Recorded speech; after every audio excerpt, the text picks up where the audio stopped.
Hi guys, welcome to my channel. I guess some of you must have heard about the movie Grave Encounters. This movie was released in 2011. It is a Canadian supernatural horror thriller movie, and this movie was shot like found footage style. This very flick earned mixed reviews by the critics, but it was absolutely hit on box office. That is the reason a sequel was released of the movie in the year 2012. So today I am gonna explain the story of Grave Encounters in this video. As you all know, the name of the movie is Grave Encounters, and the TV series exhibited in this movie also shared the same name. The Ghost Investigation TV series producer was Jerry Hartfield, and he stated that the series was cancelled in 2003 after the 5th episode.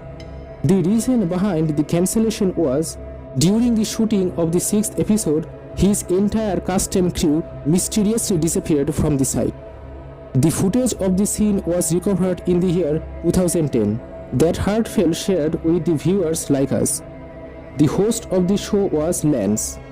There were 5 more members in his crew. The first member was Sasha Parker, who was an occult specialist. Second member was Matt, who was a surveillance operator. And the host and Gray were the mediums to communicate with the souls.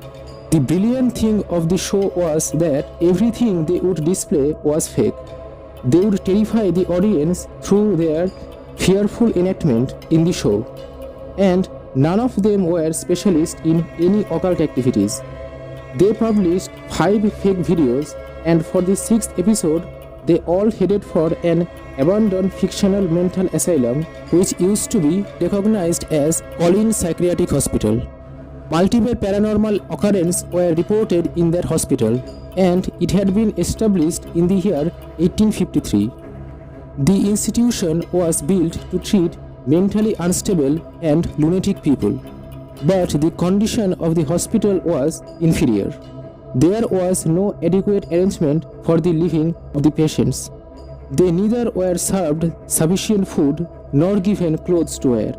Above all, the main doctor of the hospital, Arthur Fredkin, used to exercise inhuman deadly experiments on those ailing patients. And in the year 1948, one of his inmates stabbed him to death with a knife. Since then, the insanatorium remained closed. Afterwards, the crew of Grave Encounters arrived at the hospital to investigate. While inspection, they installed several cameras inside the hospital, and they mocked some certain things because they thought the hospital ain't haunted or cursed.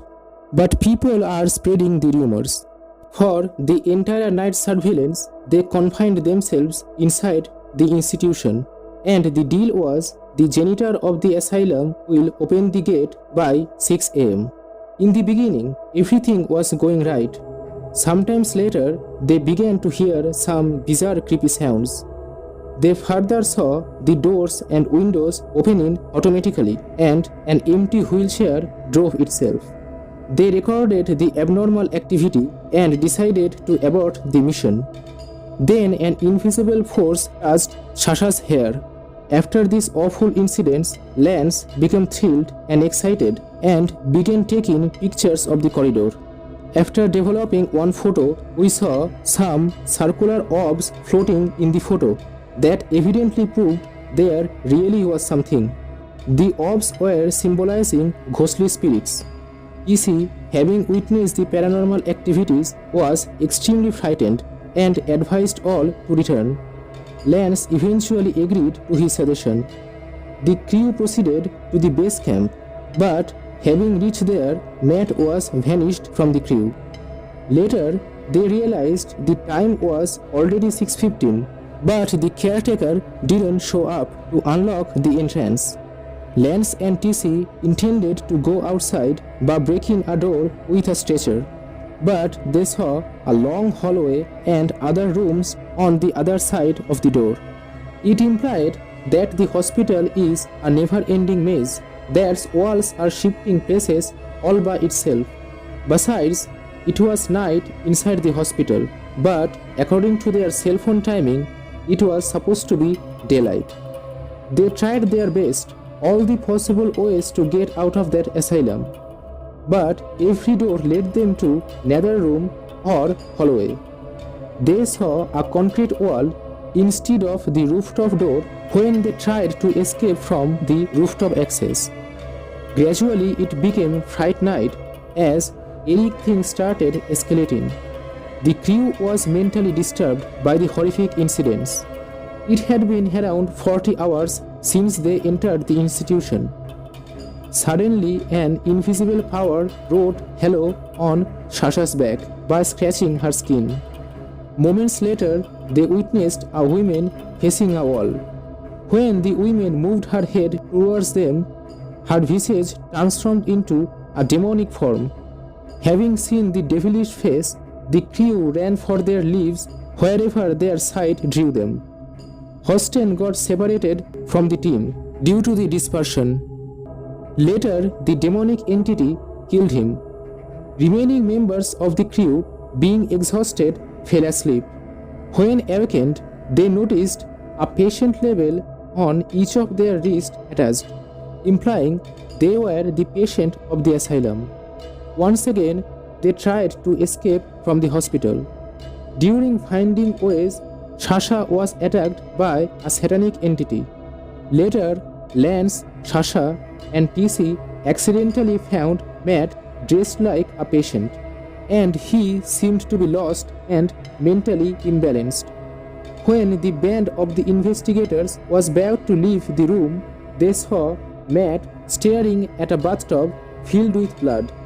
TC struggled to take Matt out of that room, but then a living dead, I don't have any idea what it should be called, appeared from the bathtub, grabbed TC and dragged him into it. Matt and Sasha ran from there to an elevator, but the door was closed.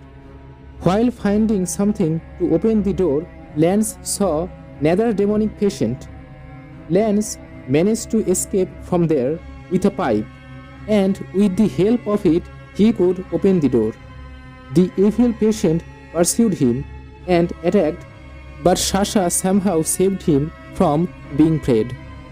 During the haphazard running, we again saw Matt recording himself and jumped out of the elevator shaft knowingly to sacrifice his life.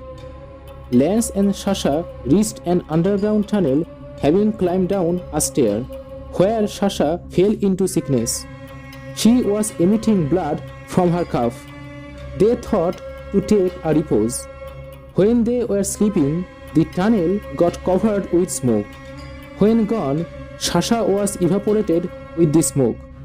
After all this uncanny petrifying phenomenon, Lance was completely broken down, but he kept walking on the endless tunnel. He began grinning like a demented person. Even he slayed a rodent to slake his appetite to survive. Inchmeal, he was losing his sense and sensibility. After walking too far, his sight caught a door. When he entered the room, he realized it was the secret operating room of Dr. Arthur Fredkin. In this room, the doctor used to perform lethal experiments on those patients. Those patient, rageful, tortured souls were wandering in the institution. Later, Lance discovered the books and equipments of black magic and satanic rituals that proved not only the doctor would torment his patients but also was engaged to demonic activity. Lance was viewing the photographs of the deceased people, the apparatus, and other paraphernalia. Then he described the avenging soul of Dr. Fredkin. The deadly spirit attacked Lance, dragged him to the operation table, and the footage was shot there.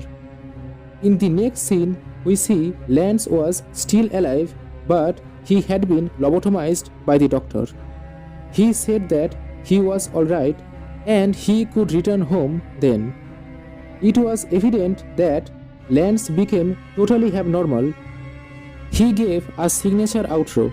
For Grave Encounters, Lance Preston signing off. and the camera was closed again.